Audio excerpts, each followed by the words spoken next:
Hi viewers! மாங்காய் ஊறுகாய் எப்படி செய்யலான்னு பார்க்கலாமா? அதுக்கு 2 பெரிய மாங்காய் எடுத்துக்கோங்க. மாங்காவை என்ன செய்யுங்கன்னா, க்யூப் சைஸில் குட்டி குட்டியாக என்ன செஞ்சுக்கோங்க, கட் பண்ணி வச்சுக்கோங்க.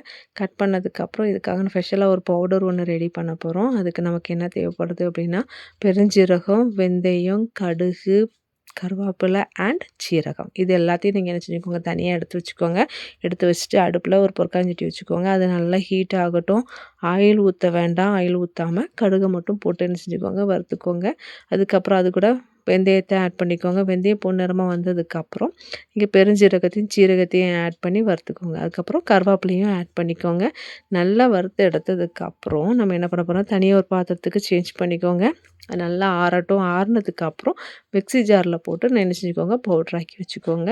அதுக்கப்புறம் அடுப்பில் என்ன செஞ்சுக்கோங்க, பொற்காஞ்சிட்டு வச்சுக்கோங்க. நல்லெண்ணெய் ஊற்றிக்கோங்க.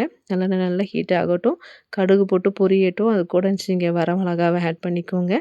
வரமிளகா பொரிஞ்சதுக்கப்புறம் வெந்தயத்தை ஆட் பண்ணிவிட்டு நல்லா வெந்தயம் பொரிஞ்சதுக்கப்புறம் நம்ம மாங்காவை என்ன செஞ்சுருங்க, ஆட் பண்ணிடுங்க. ஆட் பண்ணி நல்லா மிக்ஸ் பண்ணி விடுங்க. அதுக்கப்புறம் பெருங்காயம் ஆட் பண்ணிவிட்டு நல்லா மிக்ஸ் பண்ணிவிட்டு தேவையான அளவுக்கு காரத்துக்கு சில்லி பவுடரை ஆட் பண்ணிக்கோங்க. ஆட் பண்ணிவிட்டு நல்லா என்ன செஞ்சுக்கோங்க, மிக்ஸ் பண்ணி விட்டுட்டு நமக்கு தேவையான அளவுக்கு சால்ட் ஆட் பண்ணிட்டு நல்லா மிக்ஸ் பண்ணி விடுங்க. மிக்ஸ் பண்ணி கொஞ்சம் நல்லா என்னாகட்டும், அந்த எண்ணெயில் வேகட்டும். வெந்துட்டுருக்கும்போது நம்ம ஏற்கனவே பவுட்ராக்கி வச்சுருக்கோமா, அந்த பவுட்ரை என்ன செய்யுங்க, இது கூட ஆட் பண்ணிடுங்க. ஆட் பண்ணி நல்லா என்ன செய்யுங்க, மிக்ஸ் பண்ணி விடுங்க. இந்த எண்ணெயிலே என்ன ஆகணும் அப்படின்னா, நல்லா வெந்து வரணும். நீங்கள் வெந்துட்டுனாலே தனியாக என்ன ஆகும், எண்ணெய் பிரிஞ்சு வரும். அப்போவுமே தெரியும் மாங்காய் நல்லா வெந்து வந்துருச்சுன்னு. வெந்து வந்ததுக்கு பார்த்திங்கன்னா டேஸ்டியான மாங்காய் ஊறுகாய் ரெடி.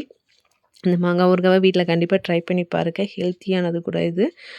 ட்ரை பண்ணி பார்த்துட்டு கண்டிப்பாக நினச்சிங்க கமெண்ட் பண்ணுங்கள், ஷேர் பண்ணுங்கள், லைக் பண்ணுங்கள், சப்ஸ்கிரைப் பண்ணுங்கள். தேங்க்யூ.